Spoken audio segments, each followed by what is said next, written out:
I failed. I failed. I'm not going to sugarcoat it. I'm not even going to make an excuse. I'm going to just tell you the brass facts. I failed at my 48-hour fasting challenge.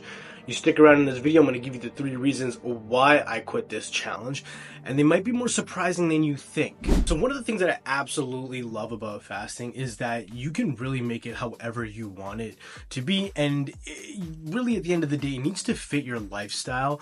Otherwise, you're just going to have a very challenging and hard time doing it. It's simple as that. So let me show you how I adjusted, and before I actually go into how I adjusted, I'm gonna have to tell you about what the issue was, how I failed, why I failed, and what those 3 reasons was.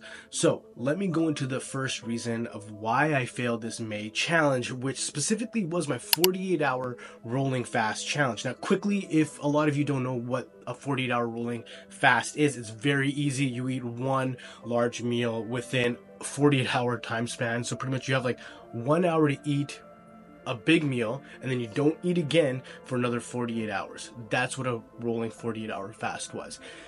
So it's actually pretty hard when you think about it in terms of being able to go 2 days, eat once, go another 2 days, eat once, go another 2 days, eat once. You get it.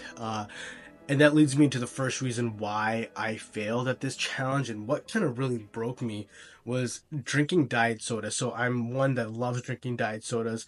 I actually have one right here. This is like Coke Zero Cherry. So you guys can just take a quick look at it.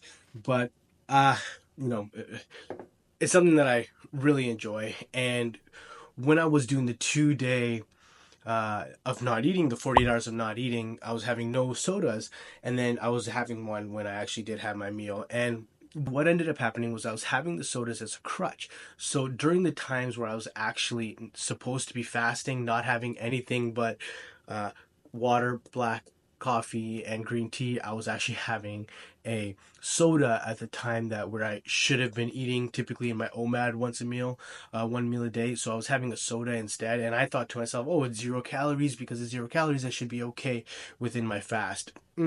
What ended up happening was your body actually triggers an insulin response. Pretty much that means that your body thinks that it is getting some type of sugar inside of you, some type of food inside you, and your insulin spikes. And because of that, your brain starts to think that it is actually eating, and that releases hormones in your body, and you pretty much get a hunger response, and that makes it that much more difficult to actually get through the fast. And what I noticed was each day that I was drinking the soda, I was just getting hungrier and hungrier and hungrier, to the point that I had to break the challenge. But that's not the only reason. So let me get into number 2, and that was it felt so inconsistent. Eating only once every 2 days, you pretty much had to stay busy for that 48 hours.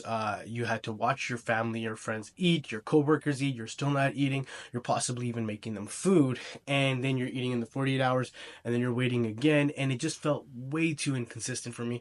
What I really found a challenge was being able to make as much food within a short period of time, just so that I can eat dinner and get my 48 hours worth of calories in that one meal. That's what I found the toughest. And when you just got a really busy family life, and maybe you weren't able to meal prep on the weekend enough, it becomes something that it just becomes really hard to do. And because of that, it led me into my third reason why I failed, and that was overeating. So because I wasn't able to get as many calories as I wanted to in that one meal, and mentally I felt like, oh, what am I going to do because I'm not able to eat? I need to pack on as much calories as I possibly can. I would start eating bad food. So I'd have like a good meal, and then because in my back of my head I'm like, oh, I'm not going to be able to eat for 48 hours, what I would do is I would have a dessert. I'd have another dessert. And then before you know it, I'm just going on this binge eating spree, and now I'm having like 4,500 calories in that time period, and like half of them are not good for you. So I actually crushed a whole box of Oreos one night, and that's the night that I called it quits. And I said, you know what, no more. I can't do this. I need to go back to OMAD.